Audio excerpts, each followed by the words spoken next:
Hello everyone, कैसे हैं आप सब। मेरा नाम है आनंद। आप देख रहे हैं दी सिलेक्शन पॉइंट। आज के वीडियो के अंदर आपको पता होगा कि सीआईएसएफ ने एडमिट कार्ड जारी कर दिए हैं और ये एडमिट कार्ड 2019 का जो हेड कांस्टेबल मिनिस्ट्रियल का एग्ज़ाम था उसके पॉइंट ऑफ व्यू से जारी किए गए हैं।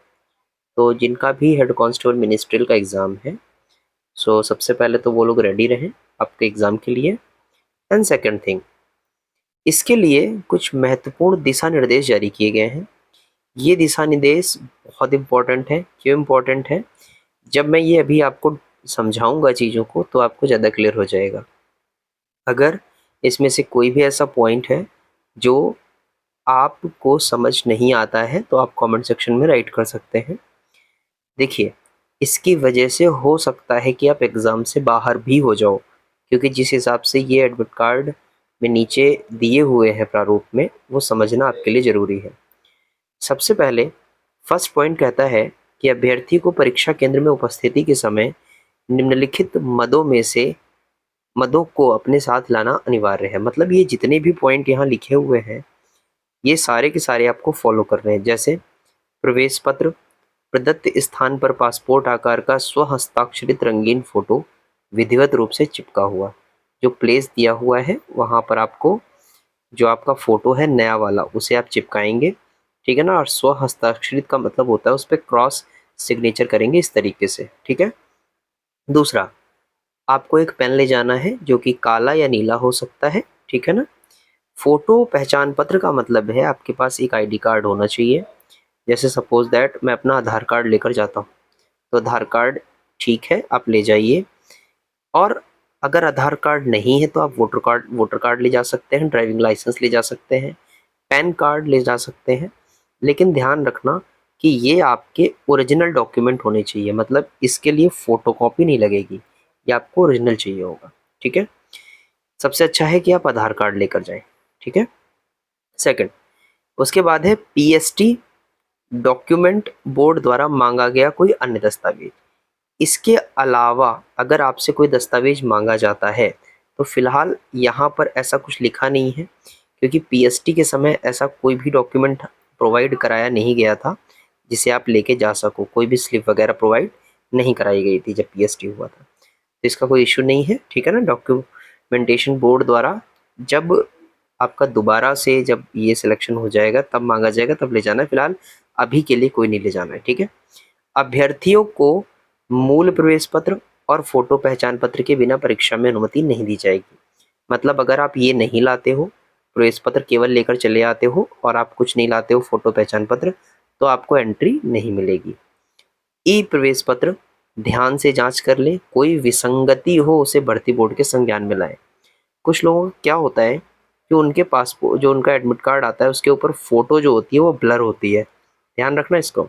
या फिर नेम के अंदर मिस्टेक होती है, ठीक है ना, लाइक नेम में मिस्टेक है। अगर ऐसा कोई भी इशू आ रहा है आपके सामने, तो जो इनकी मेल आईडी होती है, ठीक है ना, आप उस पर इनसे कांटेक्ट करिए। ये आपको बताएंगे आपको क्या करना है। अगर आप ऐसा नहीं करते हैं और अगर आप वहाँ गेट पर ये प्रूफ नहीं कर पाते हैं तो फिर ऐसी सिचुएशन में भी आपको प्रॉब्लम्स हो सकती हैं, ठीक है। आगे चलते हैं।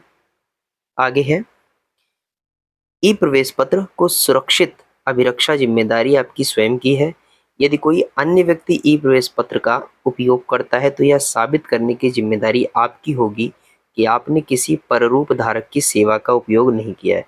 मतलब कुछ लोग क्या करते हैं, एग्ज़ाम में अपनी जगह प्रॉक्सी बिठा देते हैं, ठीक है ना।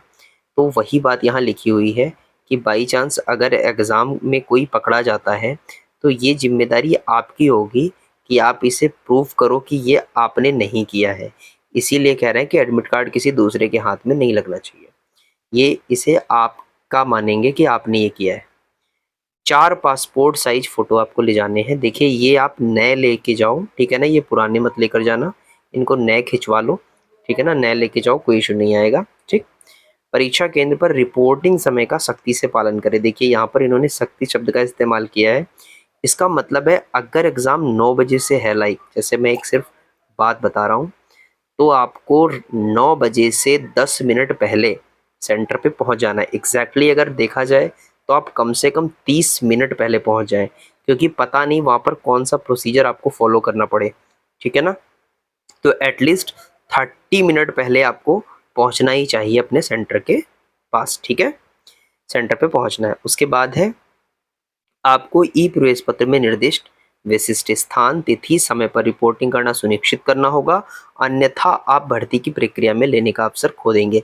एग्जैक्टली बिल्कुल सही लिखा है। इन्होंने सख्ती शब्द का इस्तेमाल इसीलिए किया है कि आपकी कोई बात नहीं सुनी जाएगी वहाँ पर, कुछ भी नहीं सुनेंगे, क्योंकि ये रिटन एग्जामिनेशन है इसलिए। अगली बात आती है, अभ्यर्थी को किसी भी पाठ्य सामग्री, मुद्रित कागज, टुकड़ा, फोन, डिवाइस ये ले जाने की अनुमति नहीं है। तो ये तो एक बेसिक सी बात है कि हमें नहीं करना है, आपको नहीं ले जाना है, ठीक है ना। तो ये तो कोई बहुत इशू नहीं है, आप लोग एग्जाम देते रहते होंगे।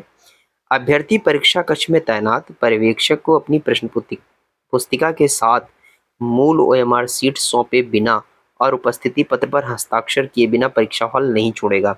इंपॉर्टेंट पॉइंट है, देखो, अपनी प्रश्न पुस्तिका के साथ मतलब जो तुम्हारी प्रश्न पुस्तिका है उसे तुम्हें वहाँ सबमिट करना होगा।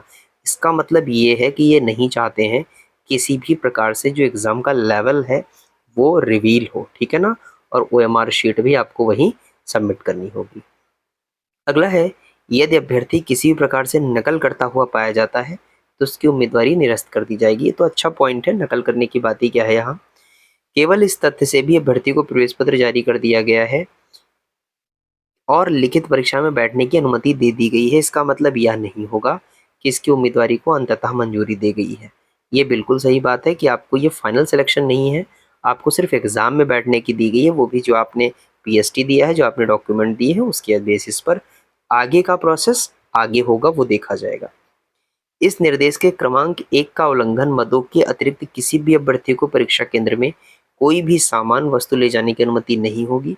परीक्षा परिसर में अभ्यर्थियों के सामान की सुरक्षा की जिम्मेदारी अभ्यर्थी की स्वयं की होगी। देखो, आप जो भी बैग वगैरह लेके जाओगे, ठीक है ना, तो इनका कहने का मतलब ये है कि ये वहाँ पर अगर बाई चांस, पहली बात हो सकता है व्यवस्था ना हो, बट होता ये है कि बच्चे दूर दूर से जाते हैं तो वहाँ पर प्रबंधन जो होता है वो व्यवस्था करवा देता है। कहीं कहीं जगह पर इसकी फ़ीस ले ली जाती है, कुछ चार्ज कर लेते हैं, कहीं कहीं पर बिना फीस के कर देते हैं। लेकिन इनका कहने का मतलब है अगर मान लो कोई प्रॉब्लम आती है तो उसके लिए जो भर्ती बोर्ड है, जो एग्ज़ाम करा रहा है, एग्ज़ाम कंडक्ट करा रहा है, ये जिम्मेदार नहीं होंगे, वो अभ्यर्थी की खुद की रिस्पॉन्सिबिलिटी होगी कि वो लेकर क्यों आया। आगे है, अभ्यर्थी को परीक्षा के निर्धारित समय की समाप्ति से पूर्व परीक्षा कक्ष छोड़ने की अनुमति नहीं होगी। जैसा हर एग्जाम में होता है, आप नहीं छोड़ सकते। किसी भी परिस्थिति में लिखित परीक्षा की तिथि, परीक्षा केंद्र इत्यादि में परिवर्तन से संबंधित किसी भी अनुरोध पर विचार नहीं किया जाएगा। मतलब जैसे PST के टाइम क्या था कि अगर आप सेम डेट पे नहीं पहुंचे हो, ठीक है ना, तो आप बाद की डेट में गए हो अगर, तो भी आपका PST हो गया है। लेकिन यहाँ ऐसा नहीं होगा, चूँकि ये रिटन एग्जामिनेशन है, इसलिए आपको उसी डेट पर पहुंचना होगा जो डेट आपको बताई गई है। भर्ती के लिए आपकी उम्मीदवारी अनंतिम है, ठीक है ना, आपकी उपस्थिति जो है वो जरूरी है। आगे लिखा है, के और शुभ के पास भर्ती प्रक्रिया के किसी भी स्तर पर ऐसे अभ्यर्थी की उम्मीदवारी रद्द करने का अधिकार सुरक्षित है जो अयोग्य पाया जाता है या अनुचित साधनों का उपयोग करते हुए पाया जाता है। तो बिल्कुल आपको कोई भी ऐसा साधन प्रयोग नहीं करना है जो इसमें लिखा नहीं है। सो आई होप कि आप सभी को जो भी क्वेश्चंस चल रहे होंगे मन में, उन सभी का आंसर मिल गया होगा। क्योंकि मेरे पास ये कटिंग आने में टाइम लग गया, ठीक है ना, दैट्स वाई इस वीडियो को बनाने में लेट हो गया हूँ मैं।